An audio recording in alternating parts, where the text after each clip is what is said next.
Es el tema, ¿no?, de cada Semana Santa, pero ahora sí está peor, Antonio. O sea, vamos a vivir unos días más difíciles, ¿no? Fíjate que normalmente, efectivamente, hacíamos mantenimientos en la época de Semana Santa, que es cuando más gente salía de la ciudad. Para afectar lo menos, Para afectar lo menos posible. Durante muchos años dimos mantenimiento al sistema Cutzamala, haciendo cambios de tubos, mantenimiento a las plantas, los tanques, etcétera. Y por eso se relaciona la Semana Santa con esta escasez. Claro. Efectivamente, ahora Conagua va a hacer un mantenimiento en la presa Madín, donde va a haber una pequeña reducción a 10 municipios del Estado de México.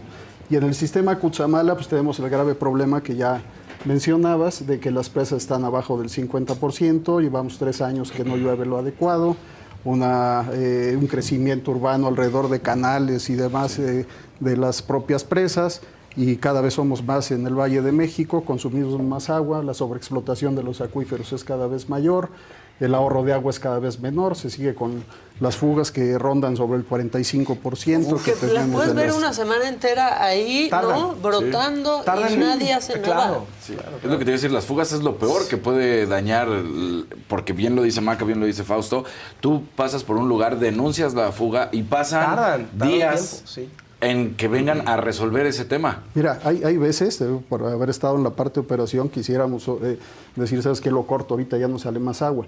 A veces tienes mucha presión en la línea, tienes que seccionar aguas arriba de la línea y tardas todavía un buen rato en que se vacíe ese ducto y sigues viendo ese desperdicio. Y otras veces es falta de atención.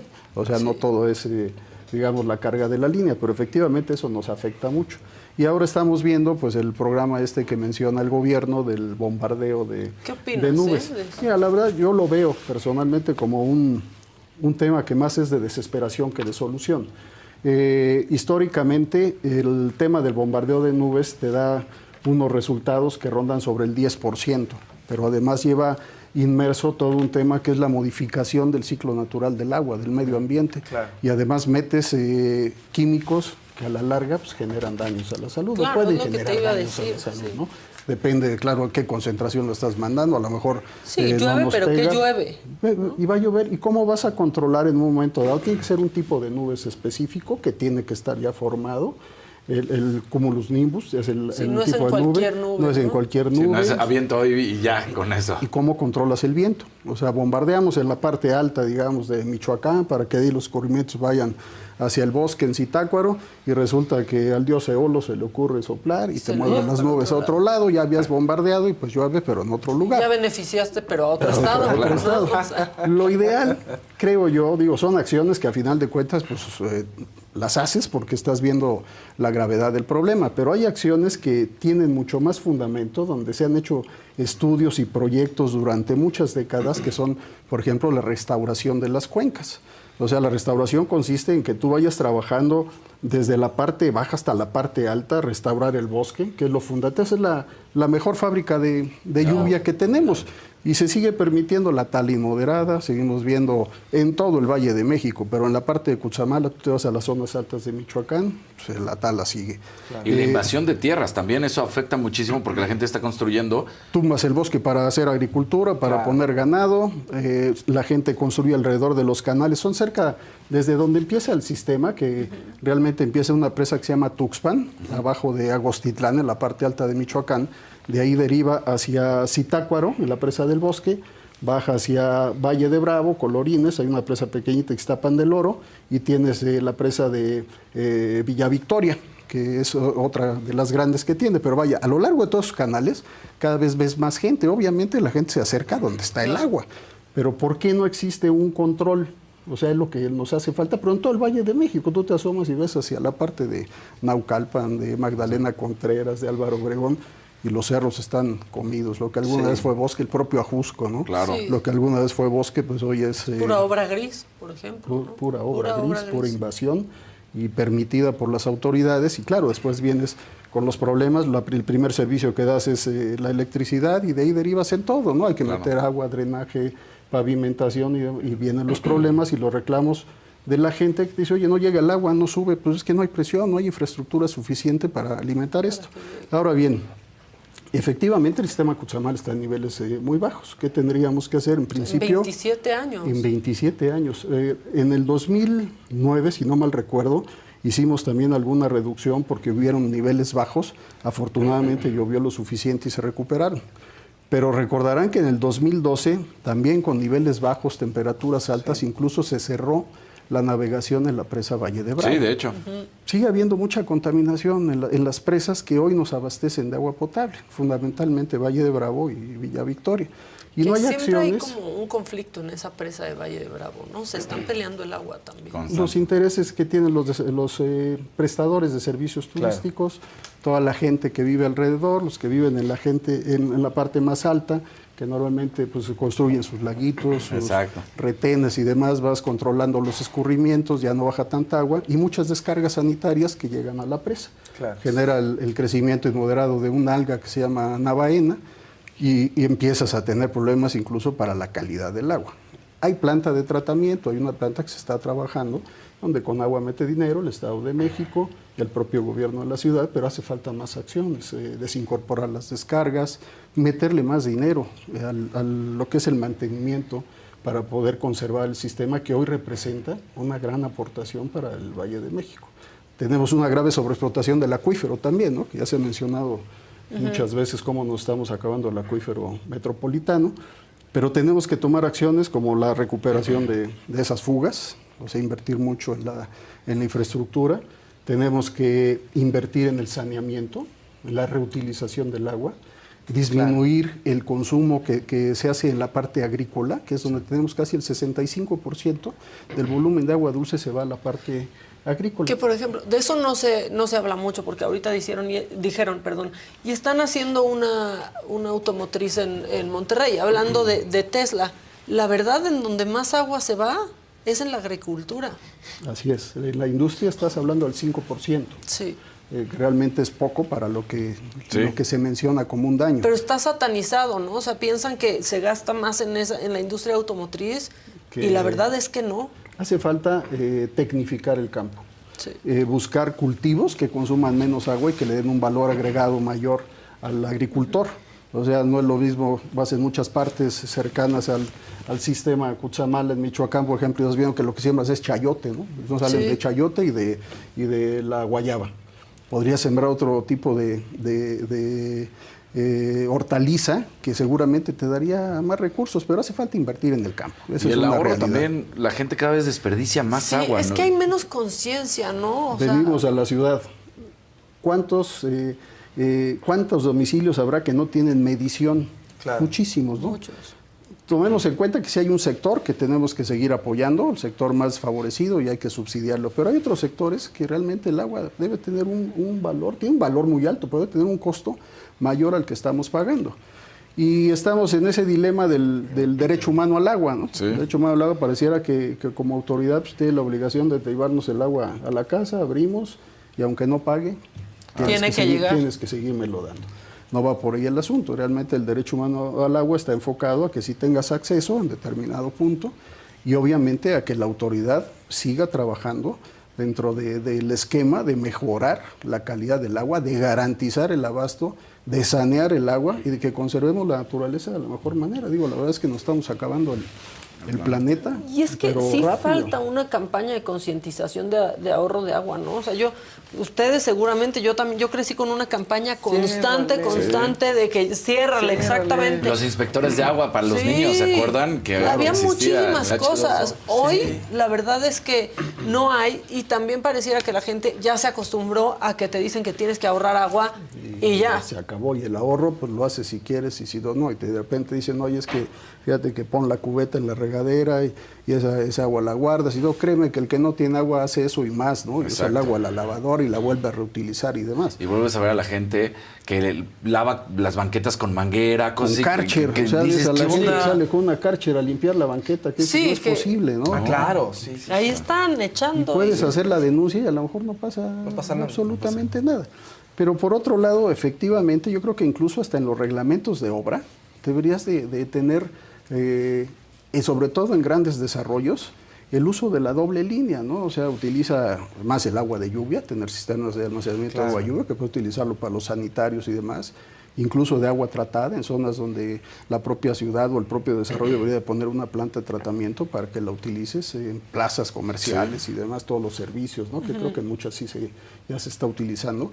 Pero efectivamente, lo que antes se hacía en muchas de las escuelas, que llegaban los vehículos, los capacitadores, brigadas, trabajas, ¿no? porque tienes que trabajar específicamente con los niños.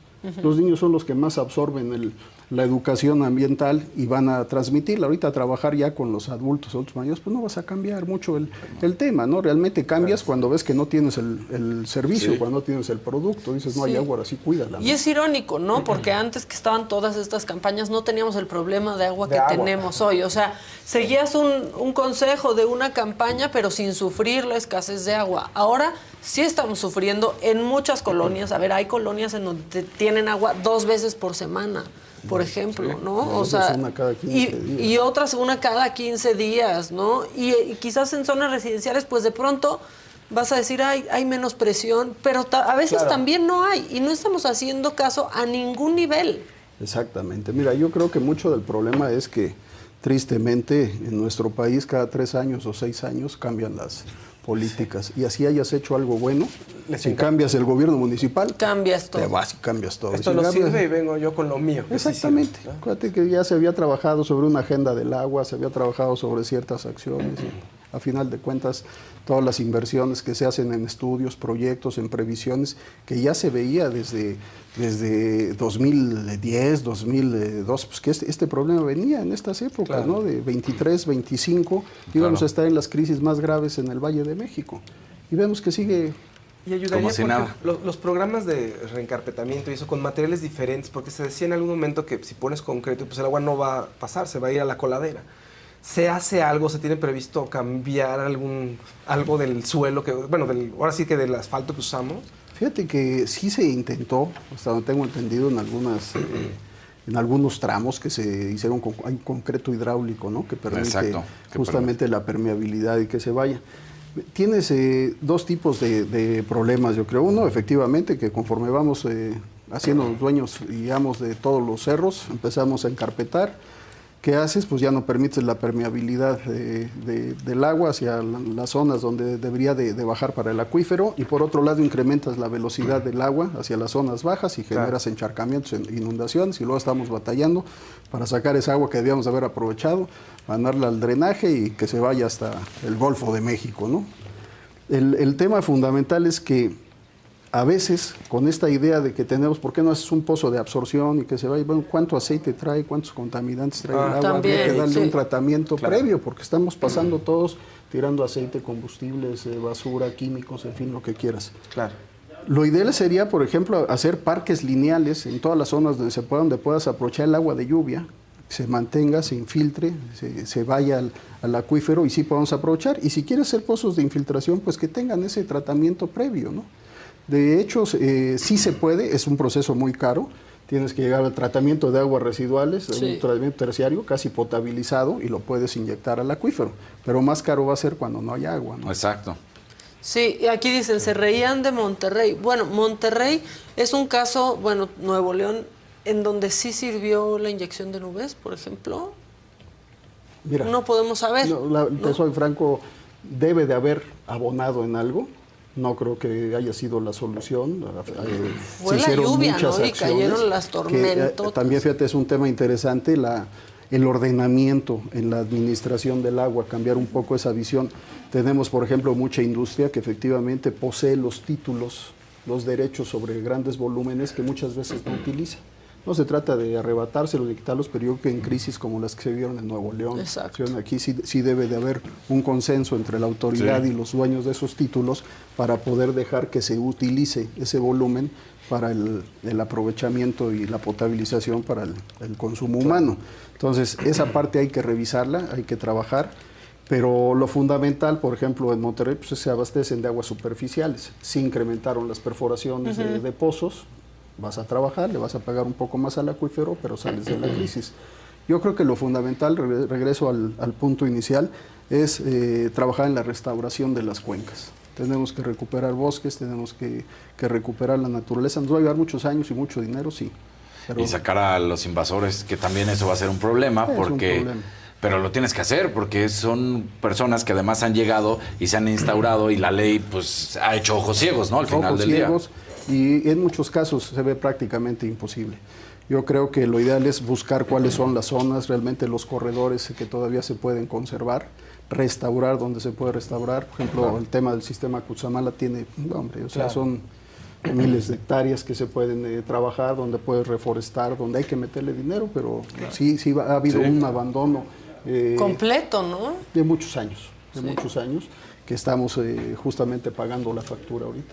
Pues sí se ve. Ahora, también esta época es como cuesta arriba, ¿no? O sea, porque empieza el calor fuertísimo, el clima está muy seco, empieza a subir la contaminación también. Terrible. Y no cae agua. No llueve, justamente decía yo que estas lluvias fuertes que cayeron hace unos días, para lo único que nos sirvieron fue para algunos encharcamientos y para limpiar un poco el ambiente. Sí, nos cayó bien porque habíamos estado en contingencia. Exactamente, entonces te permite por lo menos volver a caminar, que la gente salga a hacer ejercicio y demás. Pero la realidad es que en poco abonaron para lo que es el tema de la escasez de agua. No, es que a ver, para que nos recuperáramos un poco en las presas que necesitamos, ¿cuánto tendría que llover? O sea, no podemos pensar en solo la lluvia, tendría que ser un desastre casi. Millones de metros cúbicos y normalmente sucede en esas zonas. Claro. O sea, sí es una posibilidad que ocurra. Pero no podemos dejárselo solo a eso, ¿no? No, sí, no podemos estar esperando a ver si buenamente la naturaleza nos provee de agua, ¿no? Tenemos las acciones nuestras, ¿cuáles son? Como te decía, aprovechar lo que ya tenemos establecido. Hay proyectos y estudios, incluso con el Banco Mundial, recientes, para toda esta restauración. Pues hay que aprovecharlos, empezar a trabajar. Desde luego, pues van a seguir con el tema del bombardeo. Ojalá no genere y que funcione en algo. Pero la realidad es que, como te decía, son actos de desesperación. Creo que hay que seguir un programa. Estamos en los años previos a una crisis enorme en el Valle de México. Estamos a tiempo, digamos. Estamos a tiempo y se requiere mucha participación de la sociedad y de la autoridad. La autoridad que dé mantenimiento a lo que tiene que dar, que no nos deje de recordar, y nosotros sí de crear conciencia, porque aparte también esa es otra, la calidad de agua que nos llega a las casas. O sea, ¿cuántos de repente abren y pues lodo o no sabemos ni qué estamos usando en la casa? O sea, normalmente tienes que dar mantenimiento desde la fuente. O sea, ¿dónde produzco el agua? Pues la produzco o bien por la lluvia en una presa que de ahí la potabilizo, o bien en el pozo. El pozo también hay que darle mantenimiento a todos los sistemas. Después tienes las líneas de conducción para que lleguen a un tanque. El tanque hay que desasolvarlo, ¿no? Siempre hay partículas, hay arrastres, en fin, hay que limpiarlos, y de ahí hasta la casa. Hasta nuestros tinacos se tienen que dar mantenimiento. Es lo que les iba a la cisterna a y al tinaco. ¿Cada cuánto se le da mantenimiento? Es importantísimo. O sea, ahora que empezó a dejar de correr agua, se vació mi cisterna, ¿no? Hay que aprovechar para limpiarla. Porque de verdad de pronto le echan agua y nada más remueves el lodo y estás bañándote y estás consumiendo agua con quién sabe qué.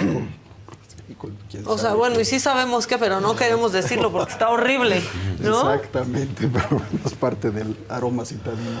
Sí, la verdad es que sí. Muchas gracias, Antonio. Algunos tips rápidos en casa que sean pues fáciles de hacer. Pues la realidad es que todos vamos sobre lo mismo. O sea, si te lavas los dientes, utiliza el vaso de agua en lugar de estar con la llave abierta. Si te bañas, trata de cerrar la llave mientras enjabonas. En algunos casos es difícil, bueno, pues haz un baño breve, ¿no? Los sanitarios, pues que tengan los tanques pequeños, procurar no estar con goteras, con fugas, y revisar lo que nos toca a nosotros, incidir mucho en nuestros hijos, en los nietos, en fin, los pequeñines en las escuelas, para que de ahí venga toda una cultura de cuidado del agua, y desde luego seguir insistiendo con las autoridades para que inviertan más y tengamos una mejor vida, ¿no? De mejor calidad y sobre todo con mayor dignidad, ¿no? Pues muchas gracias por estar con nosotros, por platicar de esto. O sea, sí es un tema que malviaja, pero que se puede solucionar que podemos aportar un poco, ¿no? Todos los que estamos aquí. Así es, Mac, es un tema difícil, a veces cuesta trabajarlo y sobre todo pues, es un tema que como normalmente no lo ves. Claro. No genera mayor interés hasta que